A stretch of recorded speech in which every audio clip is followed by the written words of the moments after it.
And here comes Axel, entering the ring. The fans seem to adore him. He gets in quickly. He's waiting for Mayson, who hails from the east. Axel here, showing himself. A crowd favorite upon first arrival. And here is Mayson. And directly goes for an eye rake. Throwing right hands into the skull of Axel. The maneuver to which he started off the match with was deliberately illegal, and he did it right in front of the ref. But it gives him the upper hand. He throws a kung fu kick to the stomach of Axel and then chops him in the back of the head. He seems to be a brutal competitor. And he seems to be pressing his advantage. Hard with that huge clothesline across the chest of Axel. And there, another kung fu stomp. Perhaps in his far eastern country abides by a particular different set of rules than Axel does here in the United States. Axel, the knee to the face. He's dazed, falls over. And Mayson goes for the cover. Could this be it? 1, 2, no! Axel is just unstoppable, unwavering in his willingness to continue. We're a mere 2 minutes into this. Son is frustrated. And here we go, Axel finally getting them the advantage. But no, Mayson with a huge karate kick to the skull of Axel. And there we go, clothesline to the back. And he prepares the dragon knee. Ni-hao-ma! Axel, how are you doing in Chinese? Could that be it? No! Axel refuses at every moment. Mayson is angry. He's getting out? Is he leaving in frustration? He just seems so put off by the fact that he can't do anything to Axel. Axel back to his feet. He stares Mayson right in the eyes. And he's like, why? Why are you trying to end this match so find his way on top? Axel, he gets the pin! 1, 2, 3, that's it! That's all it took. Axel had the advantage for 1 moment, and he took it home. Just what we come to expect from Axel. So hard hitting, and at any moment could take advantage. And there, he did it.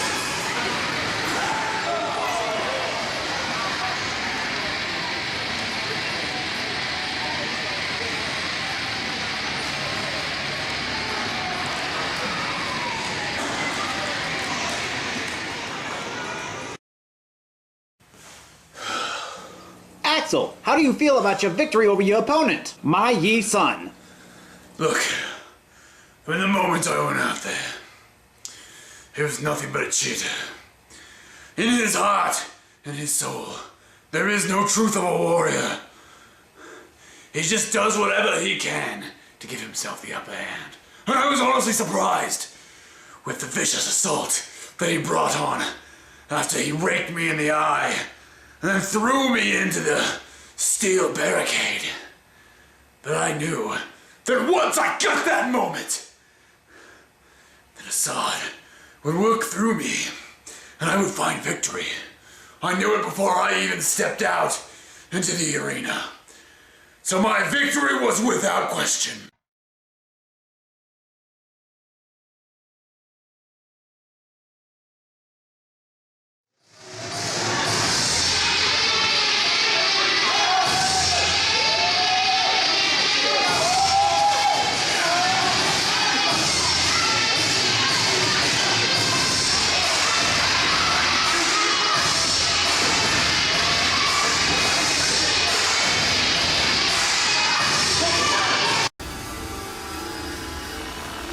You were doing this move. Xpac still wrestles on the independent circuit now.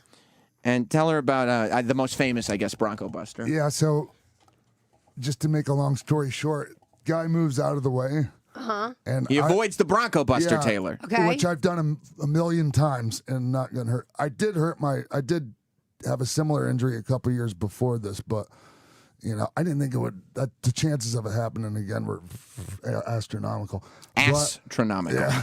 So it's a pun. Did he tear his taint? I literally tore my asshole to where I almost bled out, and I had to have emergency surgery called a what the fuck? I don't know what it's called. Asshole. No. Romita. Fuck. Why am I having? Well, I know why I'm having a hard time remembering. Why? Meth. Because I'm smoking too much. Because he smokes too much pot. Taylor, What? you're talking about a guy. You just learned, number one, he almost died when he was on meth. Number Yes. two, he almost died when he committed suicide. Yes. Number three, he almost bled to death from the asshole because of the tearing. And impressed and by I him. almost like they weren't sure whether I was gonna have to have a colostomy bag or not. Oh my God! Forever? For life? Yeah. Oh, So that would what, be really what bad. exactly happened? So your asshole just completely... Yeah, man. How does that happen? Here's what happened. When the guy moved out of the way, I came in like too horizontal instead of at like 45-degree angle. And there was no cover over the turnbuckle. And so when the guy moved, I came my God, I in can't. and the threads of the turnbuckle ripped my asshole. Oh. Yeah.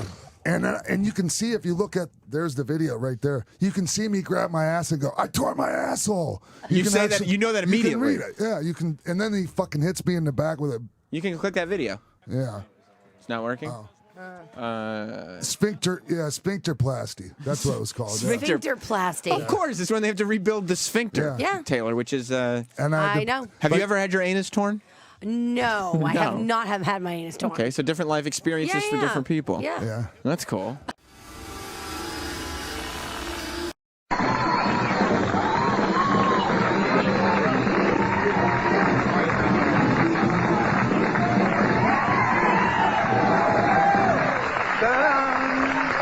Man, you know, I was listening to that monitor, brother, and the dude is a little cocky today, but I figured it out. You got a lot of brains because my man, Mr. T, we've been training all day long. He got me up at 5:30 this morning. We hit the iron. We ran up and down the subways of New York. And you know something? What? The reason you were so cocky is because Mr. T promised me he wouldn't lay a hand on anybody, even though you look like a mugger.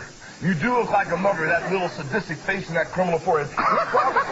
He promised me he wouldn't touch a man until March 31st. That's why I know you've got a lot of brains, because you stayed a little far away from my man. T, I appreciate that. I don't want you busting anybody up until the 31st. Ooh. Now, mainly I didn't want to hurt the guy because the kids is here. You know, I didn't want the kids to see that, you know. He did make me mad, you know. I get so tired of going on these shows, these interviews, these reporter asking these stupid, dumb questions, telling my show is violent and all that mess, you know. The most violent show on TV is the 6 o'clock news. Yeah. Okay, now, you guys are wrestling Roddy Piper and Mr. Wonderful, and you have a vendetta against. What's the vendetta all about? Why is there so much excitement around this match? We have a vendetta against everybody we go up against, man. Well, I was particularly addressing this specific match in which you're going to make huge sums of money on.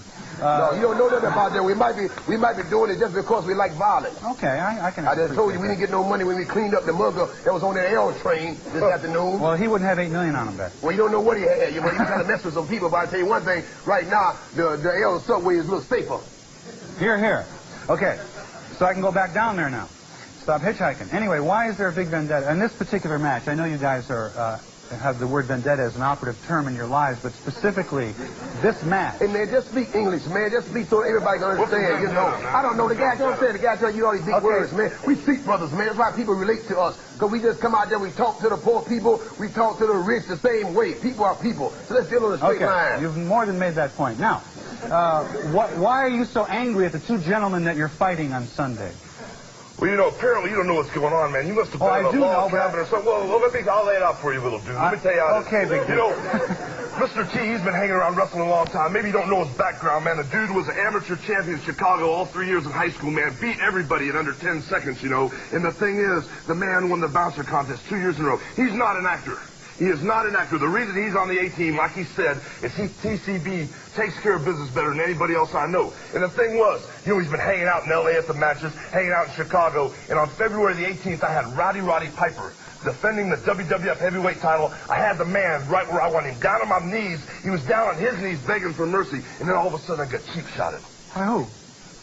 You apparently don't know what's going on. Mr. Wonderful, Paul Orndorff, and his bodyguard, Ace, Bob Orton, took a cheap shot at me, man. They were kicking my brains out in Madison Square Garden. When I looked up on the apron, I seen my main man, Mr. T, the only man in New York City that had guts enough to climb over the rail, put his whole acting career on the line, and he stepped in the ring and saved my life. Wow. That's why there's such a, I guess you call it a vendetta. I call it bad feelings between us. Well, that's more to the point, bad feelings. And didn't they insult Cyndi Lauper, my friend? And You're part of the reason. Your friend, why wasn't you there to help her defend the honor? You're a coward, that's why. You're a coward. That's all there is to it. That's why I say New York is full of whips. Ain't no way in the world, all this stuff from crime and stuff really going on. These men calling themselves men and whatnot. This place, man, is sickening. Yeah. Anyway, you used to be a bad guy in the wrestling world. Now you're a good guy. How did you make that switch? Well, I mean, to me, you're a good guy all the time. But... Well, it's kind of hard to say. When I came to the WWF World Wrestling Federation about 78, 79, I needed a little management, man. I was kind of new up here, and I didn't really know what was going on. So Mr. Fred Blassie offered me a lot of money if I do things his way. Well, I'm still wrestling the same way. The fact that I started training, saying my prayers, eating my vitamins, and I got rid of Freddie Blassie, that's what the people got off on, I don't need his guidance anymore. The fact that I go in the ring, I try to wrestle fairly, but when somebody takes a cheap shot at me, I like to give them a little receipt. It's kind of like do unto others before they do unto you. And that's what the people in New York City and all over the world get off on, man, because I'm a survivor, I take care of business, and the thing is, I fear no man. I believe you. Can you dig it? I can. Are dig you a it. man? I can dig it twice. Are you a man? What do you think? I really don't know. You want to step outside?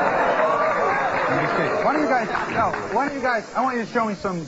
We ain't showing you nothing. Moves. We didn't come here to show no moves, man. We didn't come I'm talking to him, man. Okay. You want to see some moves? You buy your clothes, take a ticket. Yeah. Let. All right, we gonna show you some moves. Come on. Elementary. We're gonna show you some over here.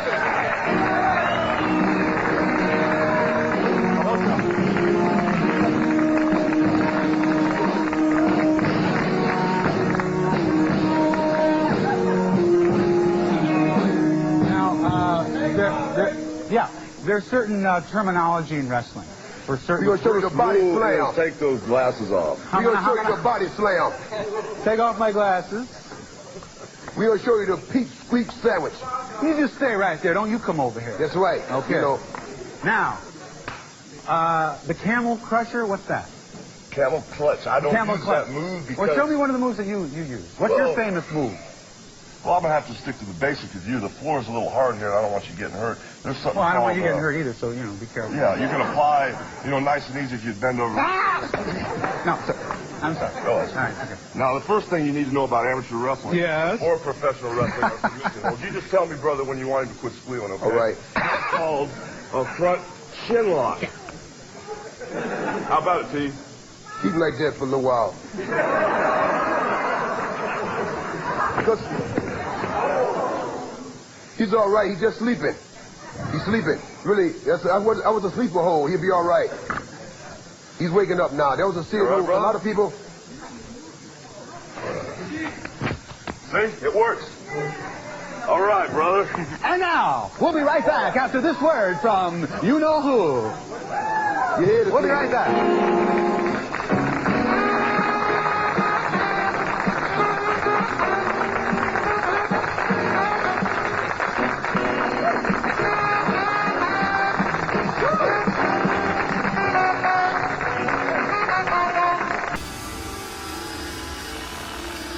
Being, I guess, combative or whatever. At any rate, to make a long story short, we do this. Hulk Hogan finally says, let's do a demonstration or something, but just let me digress for a second. Before that, I had Mr. T on alone, and Mr. T comes out and he says, all the men in New York are wimps. I said, excuse me? All the men in New York are wimps? Yeah, I was in Central Park today. I beat up 3 muggers. Yeah, okay. And then I used a word that he didn't, I used the word exclaim, or some word he said, I don't know that word. I said, I don't know that word either, but I'm from the street, and I learned it.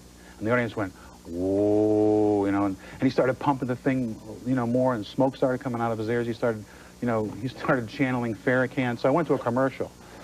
And then Hogan comes out. So there's this tension on the set. And Hogan comes out and says, I hear what you said to my man, Mr. T. You've been giving him a hard time, just yelling at me. So finally, we get out on the floor. I figured this will cool him off, do a little demonstration. Okay. Now, the first thing you need to know about amateur wrestling... Yes? Or professional wrestling or submission holds, you just tell me, brother, when you want him to quit squealing, okay? All right. It's called a front chin lock. How about it, T? Keep like that for a little while. made me unconscious in his arm. And then he let me go. He let me drop to the floor. And I was unconscious, went to the floor, hit the back of my head, blood gushing out. And I had a dream. I was only out for 11 seconds. I had a dream for those 11 seconds. I dreamt I was late for the show for Hot Properties. And I was really worried. And then I woke up and I see this huge, giant, orange, bleached mustache, dripping, it's Hulk Hogan.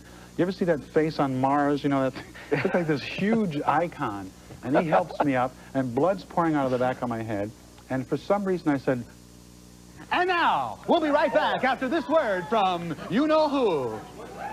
We'll be right back. My doctor said, how did you do that? You were in shock. You're losing blood. So I got to show this literally was in my blood. It was on my jacket. It was on the studio floor. And so then what happened after that was I that night I was in the hospital. And I said, well, maybe I'm going to see if this is on the news, you know, just out of curiosity. Channel 2, Richard Belzer, boom. Channel 4, boom, let's run it backwards, slow motion. Channel 5, Channel 7, everything was like, I got 10 more stitches watching the damn thing. And then that night I had a dream. I had another dream. Yeah, this one was 12 seconds. No, I had another dream that night that my first show back would be, because my head was all split open. I thought I'd have like brain damage. And anyway, we sued him. He settled out of court just before we were going to go to court. And now I have a lovely home in France called the Hulk Hogan Arms. So it's a significant settlement? It's all gone, but it was significant.